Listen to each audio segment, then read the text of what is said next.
చూస్తున్నాం. కరోనా ఇప్పుడు చాప కింద నీరులా విస్తరిస్తోంది. పలు రాష్ట్రాల్లో ఇప్పటికే పంజా విసురుతోంది కరోనా. భారత్లో కోవిడ్ కొత్త వేరియంట్స్ NB.1.8.1 LF7 లను గుర్తించినట్లుగా ఇండియన్ SARS-CoV-2 జోనోమిక్స్ కన్సార్టియం తెలిపింది. NB.1.8.1 రకం కేసులు ఏప్రిల్లో నమోదవగా LF.7 కేసులు మేలో గుర్తించారు.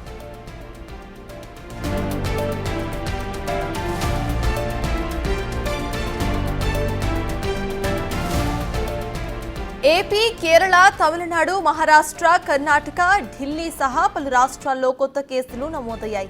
ఈ క్రమంలో దేశంలోని ప్రధాన ప్రభుత్వ హాస్పిటల్స్ ను అప్రమత్తమయ్యాయి. కేసులు నమోదవుతున్న తీవ్రత తక్కువేనని కేంద్ర ఆరోగ్య శాఖ తెలిపింది. సింగపూర్ లో ఇటు LF.7, NB.1.8 వేరియంట్స్ వ్యాప్తి ఎక్కువగా కనిపిస్తోంది. వైరస్ సోకిన వాళ్లలో జ్వరం, ముక్కు కారటం, గొంతు నొప్పి, తలనొప్పి, నీరసం వంటి లక్షణాలు కనిపిస్తూ ఉంటాయి. 4 రోజుల్లో కోలుకుంటున్నారు కూడా.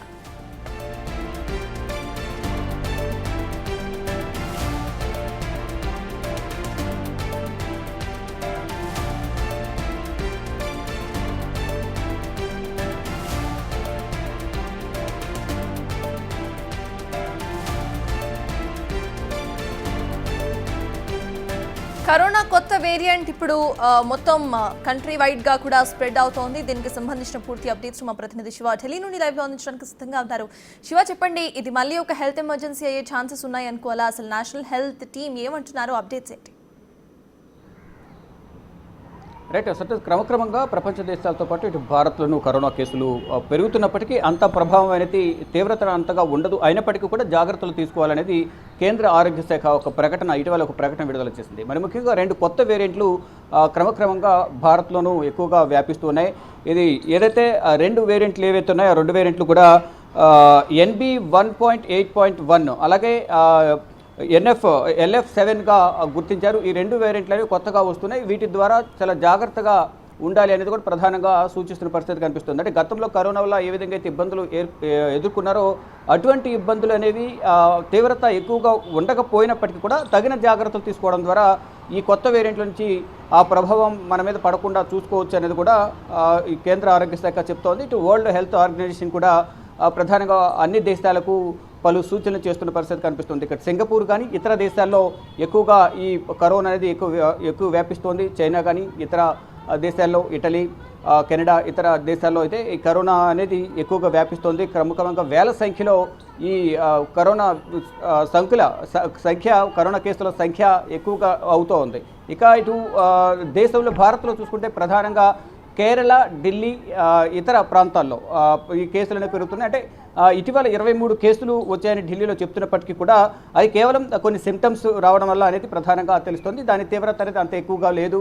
కేవలం హాస్పిటల్స్కి వచ్చి వాళ్ళు చెక్ చేసుకునే నేపథ్యంలో జలుబు, దగ్గు, జ్వరం, కళ్ళ నొప్పి, నీరసం వంటివి ఎక్కువగా వస్తూ ఉన్నాయి. దాని ద్వారా అవి టెస్టులు చేయించుకోవడం ద్వారా ఆ కేసులు అనేవి అంటే స్టార్టింగ్ స్టేజ్లోనే తప్ప దాని తీవ్రత అనేది ఎక్కువగా లేదనేది కూడా ప్రధానంగా చెప్తున్నారు. ఏదైతే 23 కేసులు నమోదయ్యి ఢిల్లీలో ఏదైతే ప్రచారం జరుగుతుందో అది కేవలం స్టార్టింగ్ స్టేజ్లో ఉన్నాయి. అది క్రమక్రమంగా మందులు వాడటం ద్వారా, జాగ్రత్తలు తీసుకోవడం ద్వారా అది తగ్గిపోయే అవకాశం ఉందనేది కూడా కేంద్ర ఆరోగ్య శాఖ చెప్తోంది. అంటే కామన్గా సీజనల్ వ్యాధులు ఏ విధంగా అయితే వస్తాయో అవి సీజనల్ వ్యాధుల సిమ్టమ్స్, ఇది కరోనాకు సంబంధించిన సిమ్టమ్స్ కూడా జలుబు, దగ్గు, జ్వరం, కళ్ళు నొప్పులు ఏదైతున్నాయో అవన్నీ కూడా సేమ్ సిమ్టమ్స్ ఉంటాయి కాబట్టి జాగ్రత్తలు తీసుకోవాలనేది కూడా కేంద్ర ఆరోగ్య శాఖ చెప్తోంది. ఇటు అన్ని రాష్ట్రాలకు ప్రధానంగా ఇటు ఆంధ్రప్రదేశ్లో కూడా క్రమక్రమంగా ఈ కేసుల సంఖ్య అనేది పెరుగుతోంది.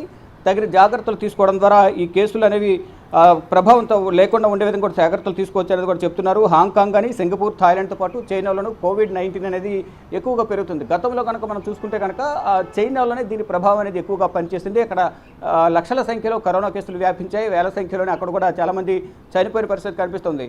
ఇటు భారత్లో కూడా గతంలో దీని ప్రభావం ఎక్కువ ఉన్న నేపథ్యంలో చాలా ఇబ్బందులు అయితే ప్రజలు ఎదుర్కొన్నారు. చాలామంది ప్రాణాలు కూడా పోగొట్టుకున్న పరిస్థితి కనిపిస్తోంది. కానీ ఇప్పుడు వస్తున్న వేరియంట్ వల్ల జాగ్రత్తలు తీసుకోవడం ద్వారా దీన్ని నివారించవచ్చు అనేది కూడా ఒక కీలక ప్రకటన అయితే కేంద్ర ప్రభుత్వం చేసింది ఇటీవల. కానీ తగిన జాగ్రత్తలు తీసుకోవాలి. అంటే ఈ ప్రమాదం ఏమి లేదులే, తీవ్రత అంతగా ఉండదులేని ఎవరు కూడా నిర్లక్ష్యం వహించొద్దు. అది ప్రాణాల మీదకి వచ్చే కూడా అవకాశం కూడా ఉంటుంది. కాబట్టి తగిన జాగ్రత్తలు, వ్యక్తిగత జాగ్రత్తలు తీసుకోవాలి. దాని ద్వారా కుటుంబంలో ఉన్న ఎవరికి కూడా ఎటువంటి ఇబ్బంది లేకుండా ఉంటుంది అనేది కూడా ఆరోగ్య శాఖ చెప్తోంది. రాష్ట్రాలను కూడా అప్రమత్తం చేస్తున్న పరిస్థితి కనిపిస్తుంది. ఎక్కువగా పట్టణ ప్రాంతాల్లో ఎక్కువగా ఇది వ్యాపిస్తూ ఉంది. తగిన జాగ్రత్త తీసుకోకుండా ఇష్టానుసారం షాపింగ్ మాల్స్ కానీ మార్కెట్లలో ఎక్కువగా తిరుగుతూ ఉంటారు. మాస్కులు అనేవి ధరించడం ద్వారా కొంతవరకు ఈ వ్యాధి వ్యాప్తిని తగ్గించవచ్చు అనేది కూడా ప్రధానంగా ఆరోగ్య శాఖ సూచనలు చేస్తుంది. దానిలో భాగంగా ప్రతి ఒక్కరు కూడా మాస్కును ధరించడం ద్వారా ఎటువంటి ఇబ్బంది ఉండదు.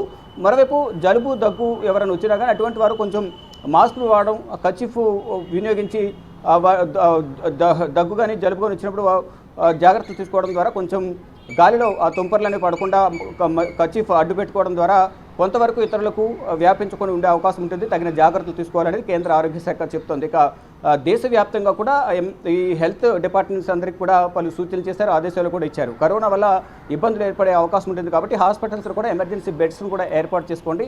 ఐసీయూలో కానీ ఇటు ఆక్సిజన్ సిలిండర్లు కానీ కంపల్సరీగా కేసు తీవ్రతను దృష్టిలో ఉంచుకుని ఈ హాస్పిటల్స్లో స్పెషల్ బెడ్స్ కూడా ఏర్పాటు చేయాలి. కరోనా బెడ్స్ అనేది కూడా కేంద్ర ఆరోగ్య శాఖ రాష్ట్ర ప్రభుత్వాలకు, రాష్ట్ర ఆరోగ్య శాఖ డిపార్ట్మెంట్ కూడా ఇప్పటికే పలు సూచనలు చేశారు. ఏదైతే కొత్త వేరియంట్లు వస్తున్నాయో దాని ద్వారా కొంచెం జాగ్రత్తగా ఉంటేనే మంచిది. అంత తీవ్రత ఎక్కువ లేనప్పటికీ కూడా నిర్లక్ష్యం అనేది వద్దు. నిర్లక్ష్యం వల్ల ప్రాణాలు కోల్పోయే అవకాశం కూడా ఉంటుంది కాబట్టి తగిన జాగ్రత్తలు తీసుకోవాలనేది కూడా చెప్తున్నారు. దీంట్లో ఎక్కువగా ఈ రోగ నిరోధక శక్తి ఎవరికైతే తక్కువ ఉంటుందో, వృద్ధులు కానీ చిన్నపిల్లలకు వీరికి రోగ నిరోధక శక్తి అనేది తక్కువ ఉంటుంది కాబట్టి అటువంటి వారు తగిన జాగ్రత్తలు తీసుకోవడం ద్వారా ఈ కరోనా బారిన పడకుండా, కొత్త వేరియంట్ల బారిన పడకుండా ఉండే అవకాశం ఉంటుందని కూడా కేంద్ర ఆరోగ్య శాఖ చెప్తుంది. ఆ దిశగా కూడా రాష్ట్ర ప్రభుత్వాలు తగిన జాగ్రత్తలు తీసుకునే పరిస్థితి కనిపిస్తుంది. మరి ముఖ్యంగా బహిరంగ ప్రదేశాల్లో కానీ మార్కెట్లలో ఇష్టానుసారం తిరగకుండా తగిన జాగ్రత్త తీసుకోవడం ద్వారా ఈ కరోనా బారిన పడకుండా ఉండే అవకాశం ఉంటుంది అనేది కేంద్ర ఆరోగ్య శాఖ కానీ ఇటు ప్రపంచ ఆరోగ్య సంస్థ కూడా చెప్తున్న పరిస్థితి కనిపిస్తోంది.